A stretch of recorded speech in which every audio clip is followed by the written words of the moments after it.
In the shadow of one of the world's most notorious financial frauds, a new battle is unfolding, not in the cryptocurrency markets, but in the courts of the United Kingdom. The story of OneCoin, the so-called digital currency that defrauded investors of billions, has long been synonymous with deception, greed, and shattered lives. But now, the scandal has taken an unexpected turn, drawing into question not only the actions of its founders, but also the role of a prestigious London law firm accused of helping to silence the very people who sought to expose the truth. At the center of this legal reckoning stands Carter-Ruck, a firm known for its high-profile defamation cases, and one of its solicitors, Claire Gill. Their alleged crime? Issuing a threatening letter in 2017 to a Scottish woman, Jen McAdam, a whistleblower and fraud victim who dared to speak publicly about her experiences with OneCoin. That letter, it is now claimed, may have gone beyond the ordinary work of legal representation and crossed into something more troubling: the weaponization of the law in service of fraud. To understand the weight of the Misconduct case in the UK, we must first return to the origins of OneCoin itself. Born in 2014, OneCoin was pitched as the next great innovation in digital finance, an alternative to Bitcoin that promised accessibility, speed, and unprecedented returns.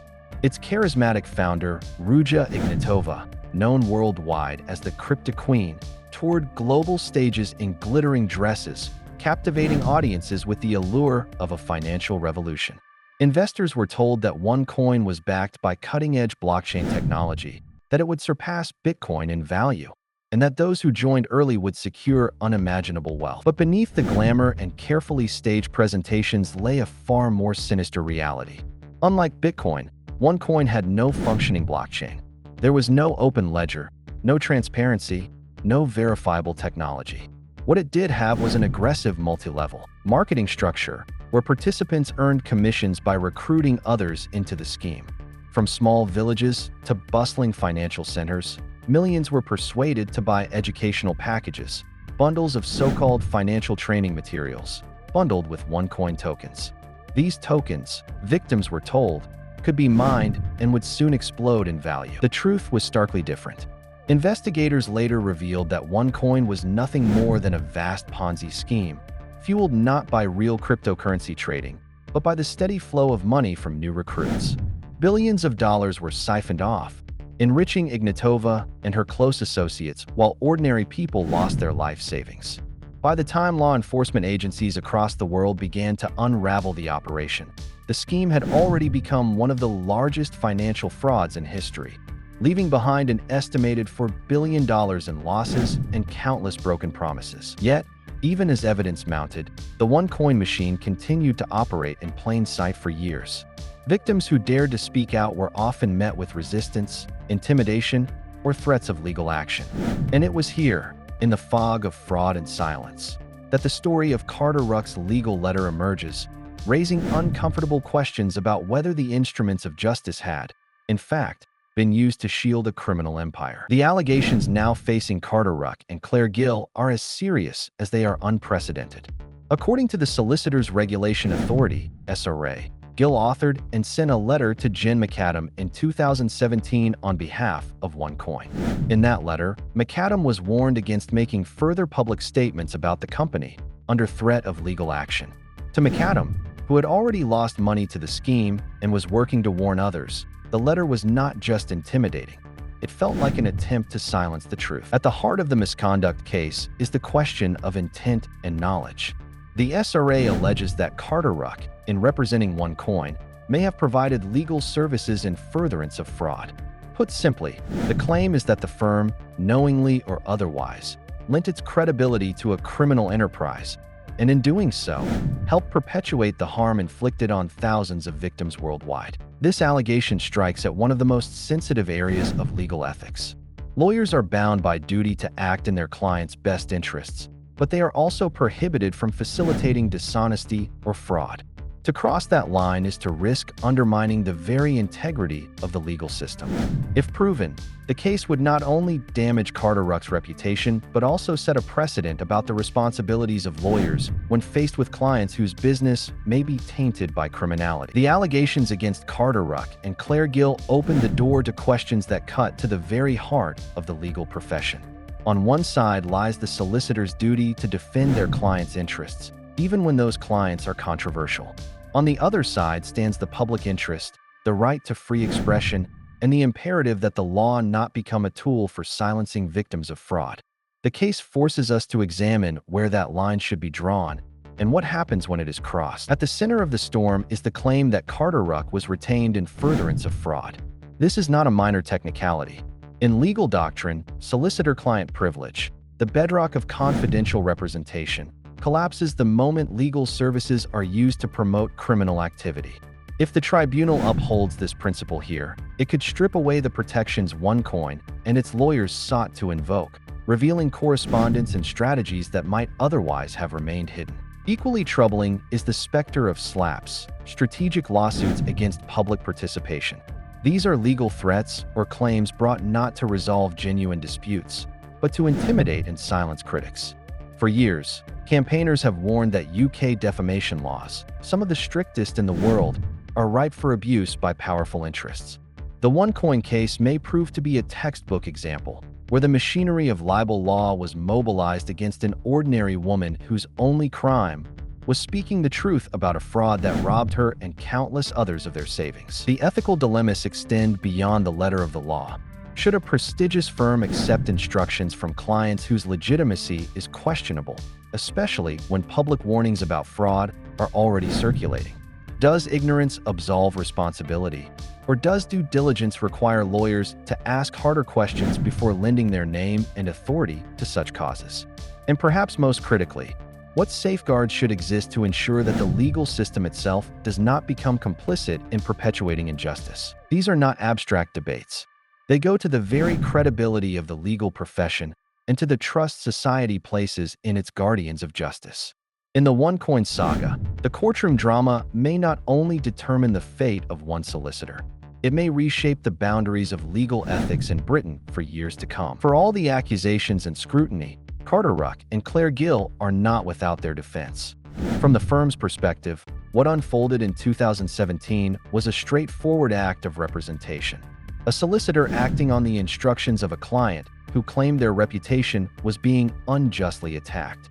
In their telling, the letter to Jen McAdam was not an effort to muzzle a victim, but a standard legal response to public allegations that, at the time, had not yet been formally proven in court. Carter-Ruck has consistently maintained that it did not know OneCoin was a fraudulent enterprise. Lawyers, they argue, must be allowed to act on the information provided by clients, unless there is clear and undeniable evidence to suggest wrongdoing. To hold them accountable for crimes that had not yet been fully uncovered, they say, risks setting a dangerous precedent, one where solicitors could be punished simply for defending unpopular clients. Claire Gill herself has argued that her actions were consistent with her professional obligations to represent a client's interests zealously within the boundaries of the law. She rejects the notion that she acted dishonestly or sought to mislead, insisting that she carried out her duties in good faith.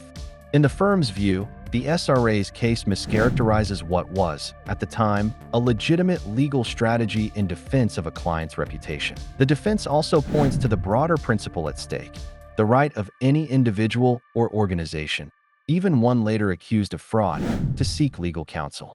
If lawyers can be punished simply for taking on controversial clients, then access to justice itself could be undermined.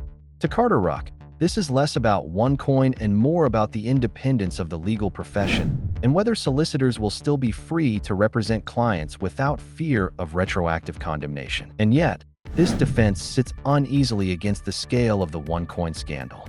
For the victims, the argument that Carter-Ruck was merely doing its job feels like a painful echo of the fraud itself, an insistence on technicalities in the face of human devastation. Still, the case forces us to wrestle with an uncomfortable truth. In the gray space between ignorance and complicity, where does professional duty end and moral responsibility begin? As the Misconduct case moves forward, the spotlight now shifts to the solicitor's disciplinary tribunal, the body charged with deciding whether Claire Gill and Carter-Ruck crossed the line between lawful advocacy and unethical complicity. The tribunal has already ruled that there is a case to answer, a significant milestone that ensures the allegations will not simply be brushed aside. What lies ahead is a hearing that promises to test not only the facts of what happened in 2017, but also the very principles of professional conduct in the legal sphere. So far, attempts by Gill to limit the scope of the case have met with resistance. Applications for anonymity were withdrawn after the tribunal determined that the firm's retainer with OneCoin may have been in furtherance of fraud.